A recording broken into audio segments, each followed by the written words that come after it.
அக்காலத்தில் இயேசு மக்களுக்கு எடுத்துரைத்த வேறு ஓர் உவமை. ஒருவர் கடுகு விதையை எடுத்து தம் வயலில் விதைத்தார். அவ்விதை எல்லா விதைகளையும் விட சிறியது, ஆனாலும் அது வளரும் போது மற்றெல்லா செடிகளையும் விட பெரியதாகும். அது வளரும் போது மற்றெல்லா செடிகளையும் விட பெரியதாகி வானத்து பறவைகள் அதன் கிளைகளில் வந்து தங்கும் அளவுக்கு பெரிய மரமாகும். விண்ணரசு இக்கடுகு விதைக்கு ஒப்பாகும். அவர் அவர்களுக்கு கூறிய வேறு ஓர் உவமை. பெண்ணொருவர் புளிப்பு மாவை எடுத்து 3 மரக்கால் மாவில் பிசைந்து வைத்தார். மாவு முழுவதும் புளிப்பேறியது. விண்ணரசு இப்புளிப்பு மாவுக்கு ஒப்பாகும். இவற்றையெல்லாம் இயேசு மக்கள் கூட்டத்திற்கு உவமைகள் வாயிலாக உரைத்தார். உவமைகளின்றி அவர் அவர்களோடு எதையும் பேசவில்லை. நான் உவமைகள் வாயிலாக பேசுவேன், உலகம் தோற்ற முதல் மறைந்திருப்பவற்றை விளக்குவேன் என்று இறைவாக்கினர் உரைத்தது இவ்வாறு நிறைவேறியது. இது கிறிஸ்து வழங்கும் நற்செய்தி.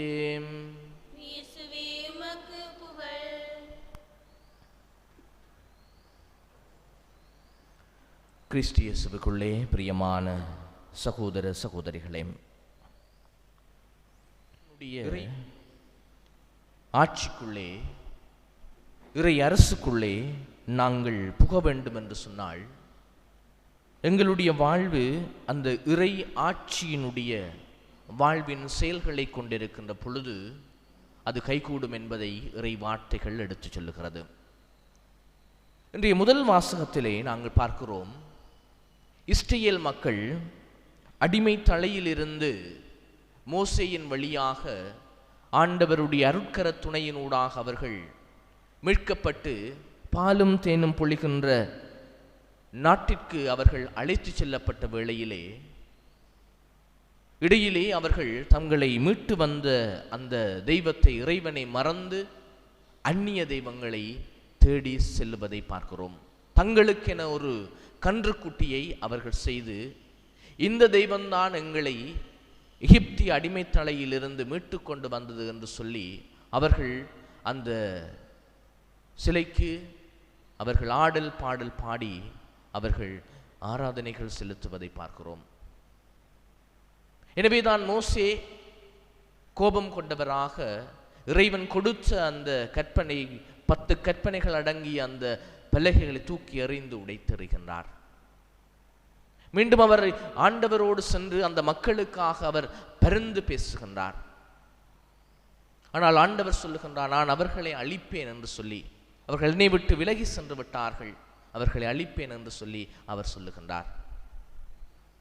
அருமையான சகோதர சகோதரிகளே, சில வேளைகளிலே எங்களுடைய வாழ்க்கையிலே நாங்கள் இந்த இறையரசின் விழுமியங்களுக்கு, இறை ஆட்சியினுடைய செயற்பாடுகளுக்கு எதிராக நாங்கள் சில வேளைகளிலே முரண்பட்டு அல்லது எங்களுடைய வாழ்விலே வாழ்ந்து கொண்டிருக்கிறோம். இறைவனை தேடுவதற்கு பதிலாக சில வேளைகளிலே எங்களுடைய வாழ்விலே அந்நிய தெய்வங்களை தேடி நாங்கள் ஓடிக்கொண்டிருக்கிறோம். இவைகள் முரணானவை என்பதை இறைவன் எங்களுக்கு சொல்லிக் கொண்டிருக்கின்றார்.